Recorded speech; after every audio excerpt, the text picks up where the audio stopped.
कई बार प्रसंग सुनाया है, देवर्षि नारद जी को अहंकार हो गया एक बार कि हमने काम पर विजय प्राप्त कर ली।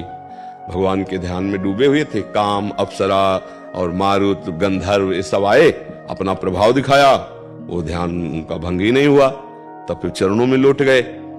नारद जी की आंख खुली, देखा काम चरणों में लेटा हुआ, तो परास्त हो गया ना, तभी तो चरणों में लो। अब वहां से बीड़ा उठाए भगवान शंकर के पास आए और कहा, महाराज हमने तो काम पर विजय प्राप्त कर ली। क्योंकि विश्व में देवाधिदेव महादेव जी है ना, तो भाई अपनी बात उनसे इसलिए रखी कि आप तो विजय प्राप्त नहीं किए, आपको गुस्सा आ गया और आपने भस्म कर दिया, और मुझे गुस्सा भी नहीं आया और मैंने काम पर विजय प्राप्त। भगवान शंकर जी परम वैष्णव है, भगवान है, उन्होंने कहा देखो ये बात मन में सोचो मत, हरि की कृपा से कुछ दुर्लभ नहीं है, भगवान की कृपा से। पर अब कहना नहीं कभी, अच्छा हमसे कह दिया तो कह दिया, भगवान श्री हरि से तो भूल कर भी ना अगर वो चर्चा चलावे भी तो तुम टाल जाना, घुमा देना, चाहिए मत। नारद जी को लगा कि ये जीते नहीं ना, क्रोध से भस्म कर दिए, तो इसीलिए इनको हमारी बड़ाई अच्छी नहीं लग रही। हम देखो आ गया, वहां भी दोष दर्शन हो गया। अब सीधे हरि के पास गए, अंतर्यामी भगवान, आओ नारद जी। बोले प्रभु आपकी कृपा से काम पर विजय प्राप्त कर ली। बोले महाराज आपकी क्या बात, आपकी कोई याद कर ले तो काम विजयी हो जाए। जैसे आग में पेट्रोल डाल देला तो भस्म से जल उठती। नारद जी को अब अच्छा लगा कि भगवान ने कहा आपकी क्या बात, आपकी कोई याद कर ले तो काम विजयी हो जाए। तो बात भगवान सत्य ही बोल रहे हैं, ऐसे महापुरुष नारद जी हैं, आचार्य हैं भक्तों के। नारद जी ने कहा ये तो सब आपकी कृपा भगवान, लेकिन अहंकार अंदर हो कि मैं काम विजयी, ऐसा भगवान शंकर ने रोका था, कहना मत, नहीं तो बड़े लीला बिहारी हैं, अगर परीक्षा शुरू कर दी तो पास कोई नहीं हो सकता। नारद जी बोले अच्छा प्रभु, तो बोले बड़ी कृपा, फिर पधारना। और जो ही चले सो आगे एक राजनगर की रचना सेकंड में माया ने कर दी। वहां जय हो देवर्षि नारद की प्रणाम नमस्कार लो। पूछा क्या हो रहा है यहाँ? बोले राजा के यहाँ स्वयंवर हो रहा है। ऐसे ही मना है कि अब देखते हैं हम भी चल के। वहां चले, राजा ने देखा साष्टांग दंड, आओ नारद लाओ राजकुमारी को प्रणाम करवाने। अब राजकुमारी साक्षात भगवान की माया, भगवान ने रचा। अब वो जैसे नवीन बधू को सजा, नारद जी ने जी ही देखा, खाली हृदय, भगवान का विस्मरण हो गया। और उसका नाम विश्व मोहिनी था। वास्तविक भगवान की मोहिनी माया, बचे तो कौन बचे, भगवान बचावे तो बचे। अब वो आई धीरे से चरण छुए तो नारद जी तो एकदम खो गए। पहले राजा ने कहा महाराज कुमारी के हाथ देखो, राजकुमारी के कैसा दूल्हा मिलेगा।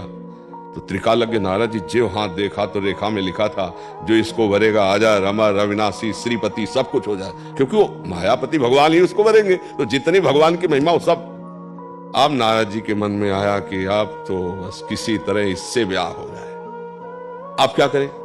तो देखो भक्त इतनी प्रचंड माया में भी भगवान की याद आ गई कि यार भगवान के समान तो मेरा कोई हित करने वाला है नहीं। तो एकांत में गए और भगवान का ध्यान किया। सोई भगवान प्रकट। नारद जी कैसे याद किया? बोले प्रभु ब्याह करवा दीजिए, अभी कह के आ रहे थे थोड़ी देर पहले के काम भी जाए। अच्छा बोले नाथ अब साधन भजन तो कुछ होगा नहीं, जिंदगी में कुछ चाह नहीं, एक बार हमको इस राजकुमारी से ब्याह हो जाए। नहीं तो आप चाहते क्या है? बोले हरि रूप दे दो, कि अगर आपका रूप मिल जाएगा तो तुरंत राजकुमारी जयमाला डाल देगी। और एक चौपाई गोस्वामी जी लिखते हैं, उस समय नारद जी ने जो बोला बड़े काम की बात बोली। उन्होंने कहा ये तो मेरी मांग है, लेकिन जे ही विधि हो ये नाथ हित मोरा, करो शुभेगी दास मैं तोरा। जे विधि मतलब उनके अंदर है कि जिस विधान से मेरा ब्याह हो जाए, पर ब्याह शब्द नहीं कहा, जे ही विधि। तो भगवान ने भी उत्तर दिया, जे ही विधि हुई है परम हित, नारद सुनहु तुम्हार हित ही नहीं, जिससे परम हित होगा मैं वही करूंगा। जाओ तुम्हें हरि रूप प्रदान किया। हरि कहते बंदर को भी, भयंकर बंदर की देही। अच्छा ये बंदर की देही और किसी को नहीं दिखाई दे रहे, केवल राजकुमारी को और भगवान दो शिव के पार्षद जो बैठे थे उनको। अब जाके आगे बैठ गए, अचला उचला सब बैठ के किया। तो अब हरि का रूप मिला, बढ़िया जयमाला। जो ही राजकुमारी ने देखा, सोचा पिताजी ने इस बंदर को कैसे आने दिया अंदर, उधर माला ही नहीं लेगी। तो अब जिधर माला लेके घूमती तो नारद जी उधर जाते तो हर राजा खड़ा हो जाता, क्योंकि उन्हें नारद जी दिखाई दे, उसकी सीट में बैठ जाते। और ऐसे कि जयमाला हमारे पूरे उसमें घूमी, किसी के जयमाला पूरे नारद जी, और सब हंसी कर रहे हैं। नारद जी को कुछ समझ में नहीं आ रहा। आखिरकार इतने में सांवले सलोने नव किशोर ठाकुर जी पधारे, सोई जयमाला डाली और लेके चल दिए। अब जो दो पार्षद थे वो बड़ी हंसी उड़ाए नारद जी के कि बड़े सुंदर बनते हो, जरा देख तो लो तुम्हारा रूप क्या है। तो ऐसे जल में देखा तो मरकट बदन भयंकर दे ही, भयंकर बानर रूप।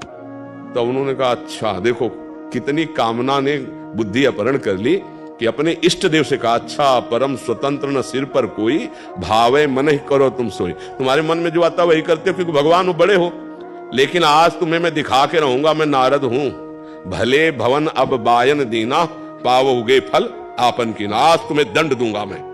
भागते हुए गए तो रास्ते में मिल गए, हंसते हुए बात करते और चिढ़ा रहे, गले में हाथ डाले राजकुमारी को, मुस्कुरा के बात कर रहे हैं। नारद जी देखते ही चल गए कि जिंदगी भर इनका भजन किया, देखो बुद्धि बदल गई ना, जिंदगी भर भजन किया पर ये इतने हैं कि सहन नहीं कर पाए।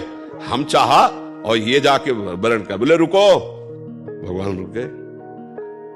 बोले जिस तरह मैं स्त्री के वियोग में दुखी हो रहा हूं वैसे तुम स्त्री के वियोग में दुखी हो, मैं शाप देता हूं। स्वीकार। मुझे बंदर का रूप दिया, तुम्हारी बंदर ही सहायता करेंगे। बोले ये भी स्वीकार।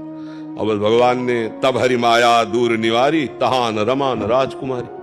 हरि ने तत्काल तो न वहां राजकुमारी न स्वयंवर न कुछ कुछल। नारद जी अब ज्ञान आया, चरणों त्राहिमाम प्रभु। बोले शंकर जी ने मना किया था, नहीं माने थे ना कि मैं काम भी जाई, काम भी देख लिया ना, जाओ। भगवान ने नहीं कहा मेरा नाम जप करो, कहा जपहु जाय शंकर सतनामा, हो यही हृदय तुरंत विष। जाओ भगवान शिव के नामों का कीर्तन करो, जिससे तुम्हारे हृदय में तुमसे शिव अपराध बन गया। अहंकार कर लिया, शिव जी की बात नहीं मानी। तो हमें लगता है अगर कोई भी अहंकार आ जाएगा तो भगवान बड़ी लीलाधारी है, मिटिया मेट कर देंगे उस अहंकार को। इसलिए कुछ है ही नहीं, अहंकार करे तो क्या। अच्छा तब क्या करें? गौर से देखो, आप क्या कर सकते हो? अगर एक रोम यहां से गिर रहा है तो दोबारा लगा ले सकते हो अपना एक रोम, फिर अहंकार भैया किस बात हो।